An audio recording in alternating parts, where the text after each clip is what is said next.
Family left me when they thought I wasn't my dad's son. Now they're back. 4 years ago, Dad found out my mom had a lifelong affair, more than one, but that's another story.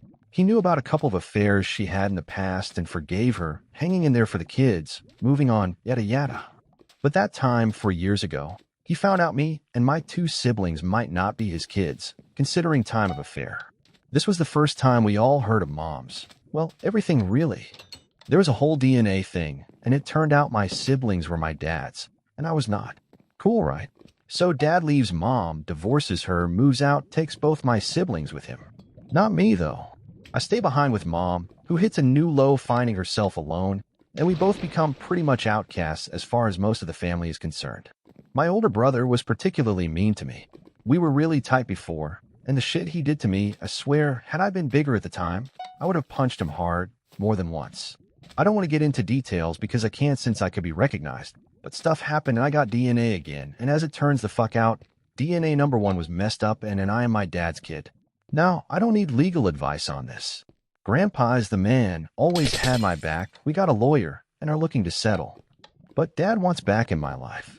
Brother is calling and wanting to meet up and talk shit. I don't fucking want it. I want these people out of my life.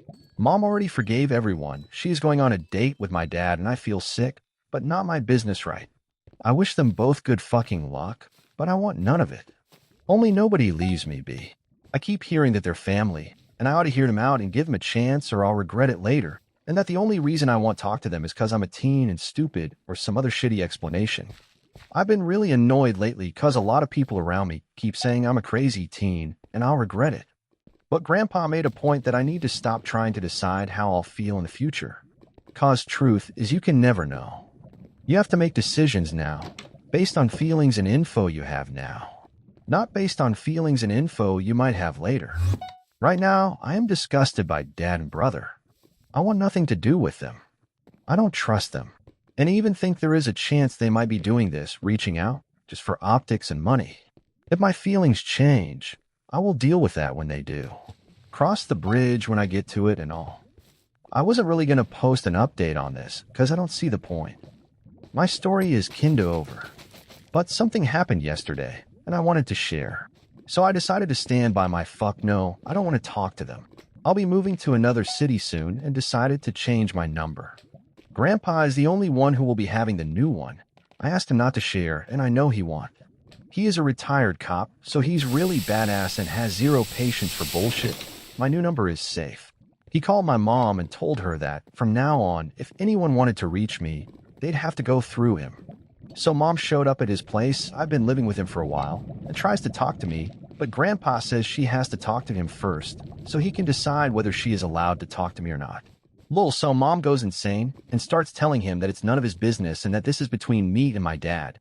So Grandpa goes something like, if anybody shows up at my lawn to disturb the boy, I'll get the cops, a restraining order, and a shotgun. It goes on for a while until Mom says I'm not the only family Grandpa has, and that by doing this, Grandpa is pushing everyone away and splitting the family. He has other grandchildren. Why is he picking just the one? And so on. So Grandpa fucking laughs and tell her that through no fault of his, this family blew up long ago, and everyone just grabbed a piece of what was left and ran for it. He looks at me and says I'm his piece, so he's not letting go and fuck it. I was feeling like laughing up to this point cause Mom was going crazy and all, but when he fucking said that, I broke. Mom left after a while, and I just hugged my old man like life depended on it, and he just said something like, enough now. No need for that. I'm your family. Family doesn't leave. You remember that when you have one of your own, and I fucking will. Oh, before I forget, some people were asking about what my siblings were like. Well, my older brother stole/took shit that were mine or supposed to be mine. He lied to me and about me, and not the innocent kid lie, but fucked up shit that ruined relationships I had with friends, family, even a girlfriend I cared about. He was a huge bully for years, even hit me once. Mom said he's going through a lot too, and Dad couldn't care less and just protected him. Grandpa told him if he ever hit me again, he would break brother's teeth in. I guess he believed him, cause he never touched me after the one time. Younger brother is cool. I'd rather not talk about him here. Update, it is an ACT of God that I still remember the password to this throwaway, but fuck guys. People, you are not gonna fucking believe this. I don't fucking believe this. The lab didn't make a mistake on my results. What they did is they mixed the results of all children. I am my dad's bio son, but my older brother is not. Which is fucking weird because he looks like dad. Maybe mom has a type. Turns out it was his lab results stuff, whatever with my name on it. He will be triple checking it now with another lab, but I mean FUCK. The settlement has a confidential disclosure clause, something on details, so I will not be speaking about this ever and all ever again because it's damn good money, so shush. If anybody is keeping score, I now believe in karma. My cousin's fiancé is kicking me out of their wedding because I wear glasses. I, 19F, have a cousin, 23F, who is getting married in a couple of weeks. I am my cousin's maid of honor in her wedding. We have grown up together and have been through hell and back together. She is like the big sister I never had. When I was in 3rd grade, I started wearing glasses because I couldn't see far. She was the first person to tell me I looked beautiful in them because I was insecure about how I looked in them, and that we could match because she wears glasses as well. Well, fast forward to today. I went over to my cousin's and her soon-to-be wife's 25F house to talk about last-minute preparations for the wedding and all the fun stuff.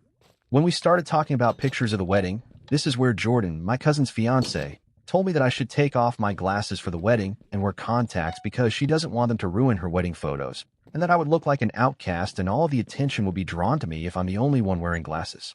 To say I was shocked is an understatement. I've always been used to my glasses, and I never take them off.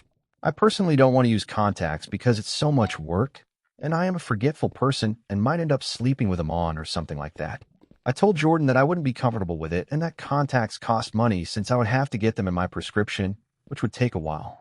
I also mentioned that I would much rather wear my glasses because I am more comfortable with them. She told me I was being unreasonable and that my cousin is wearing contacts for the wedding, so I should be a good cousin and not ruin the wedding pictures. If I don't comply, she will tell my cousin to remove me from the wedding, and I can attend as a guest. My heart kind of broke when she said that to me. I know my cousin wouldn't care if I wore my glasses, so I'm here asking strangers for advice. Would I be wrong if I don't wear contacts for my cousin's wedding? And should I tell my cousin about this conversation with Jordan? My cousin wasn't in the room when this conversation happened. She went to buy some food for us. Please help me out. Update 1. It's been an interesting few days and a lot has happened. On Saturday, my cousin called me, saying she wanted to talk about something. I figured that would be a good time to tell her everything that went down with Jordan, so we met at a park next to our grandparents' house. When I got there, she was already waiting for me, but the vibe and energy seemed off. It was tense.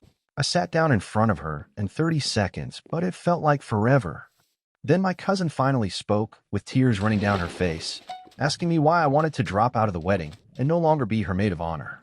I was completely taken aback by what she just told me. I never once said I would drop out of the wedding or that I no longer wanted to be her maid of honor. As I was processing this, she kept asking me questions. Do I not love her? What did she do wrong? Why do I not want to be in the wedding? Why did I miss all of the wedding events she and Jordan planned? Do I no longer value the relationship we have and the things we've been through? After 5 minutes of calming her down, I explained that I never once said I was dropping out of the wedding and that I do love her and value everything we've been through. To explain how close we are, with permission, I want to give you some examples. My cousin was the first person who helped me recover and move on from my toxic and abusive ex, whom I was with for 3 years. She never once left my side. I was also the one who found my cousin after she tried to overdose. I spent every day in that hospital until she got better and was with her through her treatments and therapy sessions. For as I was explaining all that to her, I started crying because I couldn't understand why she would think that after everything we've been through. She told me that Jordan was the one who told her I said I no longer wanted to be in the wedding, and that I always said I was busy for all the events they had. I looked at her confused because I had no idea what events she was talking about. My cousin saw my face and started to realize I didn't know what she was talking about. She started mentioning a barbecue and a weekend trip to Arizona that the whole wedding party went on last month. I told my cousin I didn't know anything about these events and that I never got invited to them. She said, I thought Jordan invited you. I never once received an invite or message about any of this. I proceeded to show my cousin my messages with Jordan in the group chat of the wedding party, and there was nothing there about the trip or about me dropping out of the wedding. My cousin was shocked and started asking more questions. You didn't tell Jordan you wanted out of the wedding. When was the last time you talked to her? Why didn't you get invited? I didn't. I explained to my cousin that the last time I spoke to Jordan was when she told me about the contacts. I explained everything to her about how Jordan said if I don't buy contacts, she would tell my cousin to kick me out for the wedding, as I stated in my original post. I even showed my cousin the post, and she was livid. She started going on and on about how Jordan kept bothering her about getting contacts for the wedding. When my cousin would ask her why, Jordan would say it won't match the aesthetic of the wedding and would throw everything off. Finally, after weeks and weeks of this, my cousin broke down and got contacts for the wedding. My cousin looked at me and said that she doesn't care what I wear to her wedding, glasses or not, as long as I'm there. That's what matters. She said she couldn't believe Jordan said that to me, of all people, and she would not stand for it. After talking for about an hour, she left, and I just sat there, shocked by everything that had been said and done. Later that day, around 12 a.m., I received a call from Jordan. At first, I was confused because she doesn't usually call me, but I picked up thinking something had happened. Instead, it was her crying and screaming at me, accusing me of ruining her wedding and calling me a selfish little bleep. After a minute of this, I just hung up. Then, 5 minutes later, I got a text from my cousin asking me to go over to their house immediately. When I arrived at their house, it was a mess. Stuff was thrown on the floor, paintings were broken, dog toys were scattered everywhere, and there was glass all over the place. It looked like a tornado and an earthquake had double-teamed the house. I walked into where my cousin and Jordan were sitting. Jordan was just crying and screaming. Once she saw me, she started yelling at me and calling me every name in the book. My cousin had to tell Jordan to shut the hell up. Once she did, everything came out in the open. Basically, Jordan doesn't like me and hates that my cousin and I are so close.